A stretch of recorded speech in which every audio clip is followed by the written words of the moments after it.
ایک دفعہ کا واقعہ ہے کہ سرکار غوث اعظم رحمتullah علیہ اپنی خانقاہ میں بیٹھے ہوئے تھے، تبھی دوڑتا ہوا آپ کا ایک مرید آپ کے پاس آیا اور آنے کے بعد عرض کی کہ سرکار رحمتullah علیہ میں برباد ہو گیا ہوں، میں تباہ ہو گیا ہوں۔ سرکار غوث اعظم رحمتullah علیہ نے فرمایا کہ بتاؤ بات کیا ہے، تمہارے اوپر کون سی مصیبتوں کا پہاڑ ٹوٹ پڑا ہے؟ تو اس مرید نے عرض کیا کہ سرکار میری عزت کا جنازہ نکل گیا ہے، میری آبرو برباد ہو گئی ہے، میں لٹ گیا ہوں۔ سرکار میری اکلوتی بیٹی ہے، بڑی خوبصورت ہے، میں نے اپنی بیٹی کو گھر میں ہی رکھ کر تعلیم دی ہے، میں نے ابھی تک اسے گھر سے باہر کسی کام کے لیے نہیں بھیجا ہے، میں نے اپنی بیٹی کا نام فاطمہ رکھا ہے۔ سرکار میری بیٹی میری اجازت کے بغیر کبھی گھر سے باہر بھی نہیں جاتی، لیکن آج جب میری بیٹی چھت پر گئی تو وہ چھت سے واپس نہیں آئی۔ میری چھت پر دیواریں بھی اتنی اونچی ہیں کہ وہ دیوار پھیلان کر بھی نہیں جا سکتی، لیکن پھر بھی میں نے اپنے دل کو تسلی دیتے ہوئے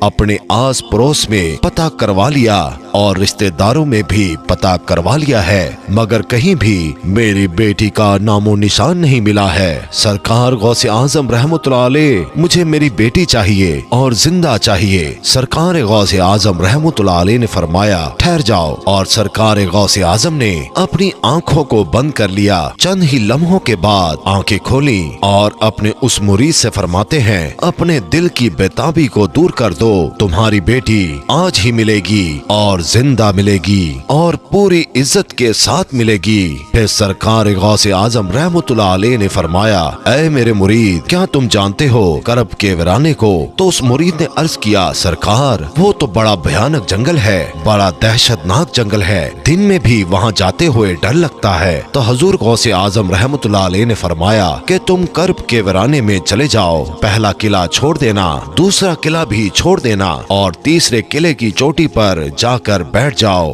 وہاں جا کر میرا نام لینا اور پڑھ کر اپنی انگلی پر دم کر لینا اور اپنے چاروں طرف ایک لکیر کھینچ لینا، پھر وہاں سے جناتوں کی فوجیں گزرنا شروع ہوں گی۔ وہ جنات دھاڑتے ہوئے بھیانک آواز نکالتے ہوئے تمہارے اوپر حملہ کرنے کی کوشش کریں گے، لیکن کوئی بھی جن میرے نام کی کھینچی ہوئی لکیر کو پار نہیں کرے گا۔ جب وہ تمام جنات کی فوج چلی جائے گی تو آخر میں شہنشاہ جنات کی سواری آئے گی، اور وہ شہنشاہ جنات اتنا طاقتور ہے کہ وہ بڑے بڑے پہاڑوں اور درختوں کو اکھاڑ سکتا ہے، وہ سب کام تو کر سکتا ہے لیکن میرے نام کی کھینچی ہوئی لکیر کو وہ بھی پار نہیں کر سکتا۔ پھر وہ شہنشاہ جنات آپ سے پوچھے گا، پھر آپ اس کو اپنی پوری داستان بتا دینا کہ میں حضور غوث اعظم رحمتullah علیہ کا مرید ہوں، انہی کا بھیجا ہوا ہوں، مجھے میری بیٹی آج ہی چاہیے اور زندہ چاہیے اور پوری عزت کے ساتھ چاہیے۔ اگر میری بیٹی کو کچھ ہوا تو میرے پیر کے قہر سے پوری قوم جنات کو کوئی نہیں بچا سکے گا۔ حضور غوث اعظم کا یہ مرید کرب کے ویرانے کی طرف چل دیتا ہے، 2 قلعے چھوڑنے کے بعد تیسرے قلعے پر بیٹھ جاتا ہے، کرب کے ویرانے پر جا کر حضور غوث اعظم کا نام لے کر اپنی انگلی پر دم کرتا ہے اور چاروں طرف لکیر کھینچ کر بیٹھ جاتا ہے۔ جنات کی فوج گزرنا شروع ہو جاتی ہے، بڑے بڑے خطرناک جن گزرتے ہیں اور اس پر ہر طرف سے حملہ کرتے ہیں، لیکن سرکار غوث اعظم رحمتullah علیہ کے نام پر کھینچی ہوئی لکیر کو جب وہ چھوتے ہیں تو اس سے ٹکرا کر بھاگ جاتے ہیں۔ سارے جنات کی فوج چلی گئی، آخر میں شہنشاہ جنات کی سواری آتی ہے، وہ اپنی پوری شان و شوکت کے ساتھ آ رہا تھا۔ جب اس نے اپنے راستے میں ایک انسان کو بیٹھا ہوا دیکھا تو شیر کی طرح دھاڑتا ہوا اور ہاتھی کی طرح چنگھاڑتا ہوا اپنی پوری قوت کے ساتھ اس مرید پر حملہ کرنے کے لیے لپکا، لیکن جیسے ہی حضور غوث اعظم رحمتullah علیہ کے نام پر کھینچی ہوئی لکیر سے ٹکرایا،